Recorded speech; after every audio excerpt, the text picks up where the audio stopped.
From North Africa, let's head over to East Africa. The region's largest economy is failing to generate sufficient jobs, and that's especially critical in a decade when at least 10 million people will join its workforce in the decade between 2020 and 2029. Now, that's the assessment from the World Bank in its latest review of Kenya's economic performance. Let's look at some of the numbers here. The World Bank is estimating that in this decade, Kenya will have at least 1 million young people joining its labor force every single year. Now, if this surge in labour supply can be matched with quality jobs, the bank argues that could power a significant rise in average household and per capita incomes as well. But if history is anything to go by, Kenya is going to have a very hard time absorbing this supply surge that's coming into the marketplace. You see, the 5 years to 2019, the country created an average of 100,000 new jobs in the formal sector, and the pace at which these jobs were being created was in steady decline from 2017. In fact, it hit a 5-year low in 2019, just before the pandemic hit. Now, most of Kenya's labour force is in one of two places. Either you're in agriculture or you're in services. Between them, that pair account for nearly 90% of total employment. Agriculture's productivity has remained virtually unchanged, really, since 2006, roughly $1,000 in value added per worker. Industry, where the average value add is 7 to 8 times higher, though, it's seen its share of employment decline between 2015 and 2019. In fact, in 2019, nearly 182,000 jobs were shed in that particular sector. So then, how can East Africa's largest economy turn this demographic time bomb, if you will, into a demographic gold mine? Let's explore that in some detail with Ramya Sundaram. She's a senior economist in the Social Protection, Labour and Jobs Practice of the World Bank. She's also the lead author on this particular section of the Kenya Economic Update of June 2021. She's joining us now from Washington, D.C. Ramya, thank you very much for your time this evening. So unemployment tends to be the metric that gets a lot of attention, but underemployment is just as big an issue. How big a problem is that in Kenya's labour market, and how can we resolve it?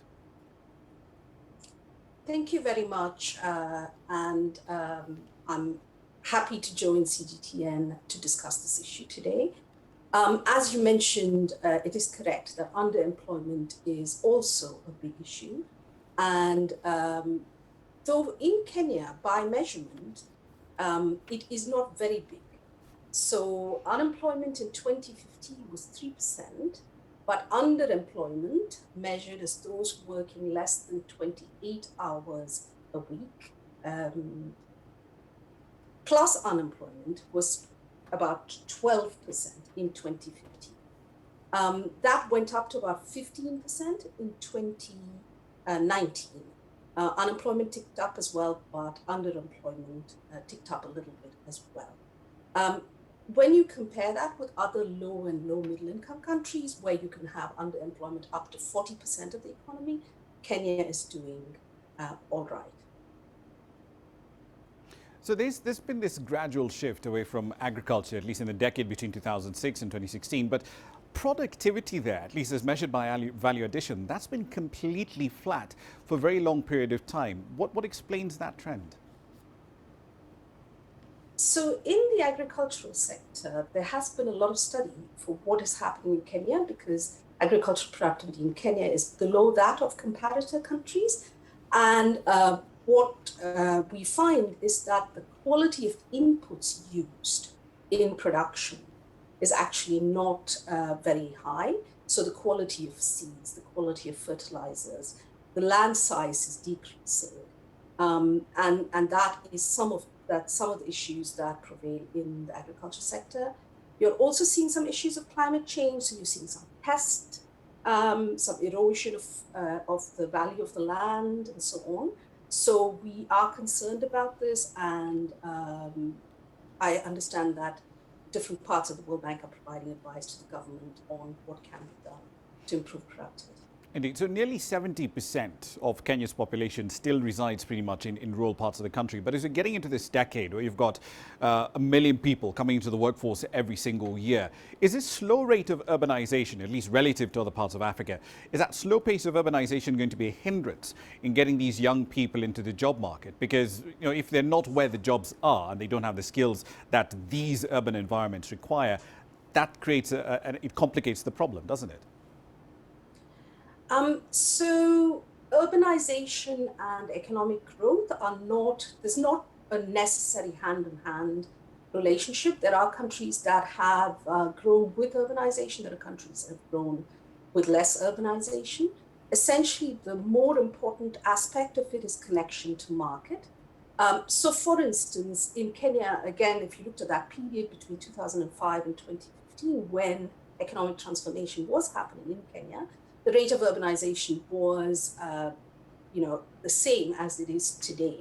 In fact, urbanization has accelerated a little bit. If you looked at the 2019 population census, it gives you a slightly higher urbanization rate than the UN population figures, and the UN population figures will be updated, of course, to the census. So urbanization is ticking up slightly, the rate of urbanization, and it has not been a constraint in the past. So a lot of it depends on what kind of jobs and how the economic growth is going to happen. So if a lot of economic growth in Kenya is through tourism or through higher productivity agriculture, then you can still have, a peri-urban population or more of a rural population, and have good economic growth. Our interview today shows that technology is changing, and in developed countries, there's de-urbanization as people move away from very agglomerated cities. So the rate of urbanization necessarily is not a constraint to how quickly we can. Okay, one last question for you, though. The study points out that, and this for me was a grim part of this entire study, the study points out that, look, we've improved access to education. That's improved significantly. But there's still a lot of work to be done in improving the quality of education. Everything from basic numeracy, literacy skills to computer skills that are now basically default mandatory pretty much in virtually any job we're talking about in the current economy.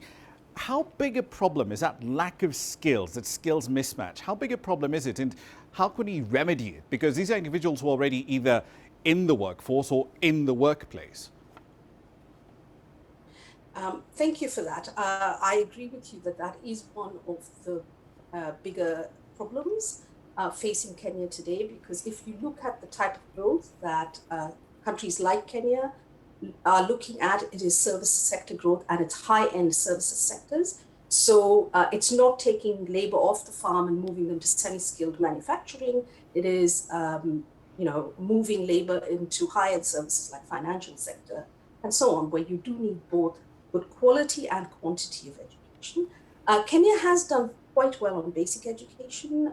As you just mentioned, they've expanded access. The quality of basic education is also increasing. So if you look at the incoming cohorts, they do have higher skills compared to the cohorts that are already in the market. But your question is, what do we do with those that are in the market?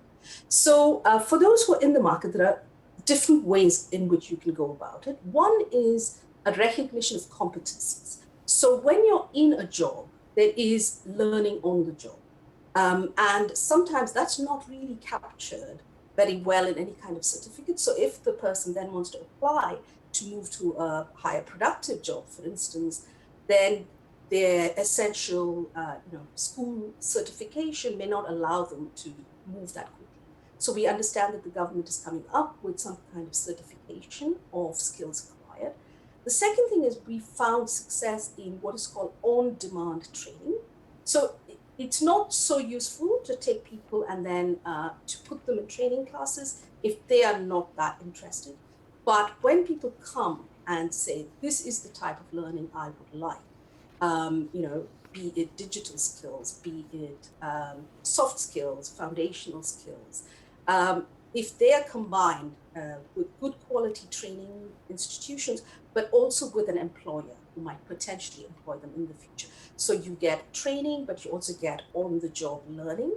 That works. And again, this technological improvements in digital delivery of learning can support improved skills provision to the existing labor force. You have to break it down into small, chunks that they can do around the jobs that they're working on and at their own pace. Indeed, a bit of a silver lining to end that interview there with Ramya Sundaram. She's a senior economist in the World Bank's Social Protection, Labour and Jobs Practice.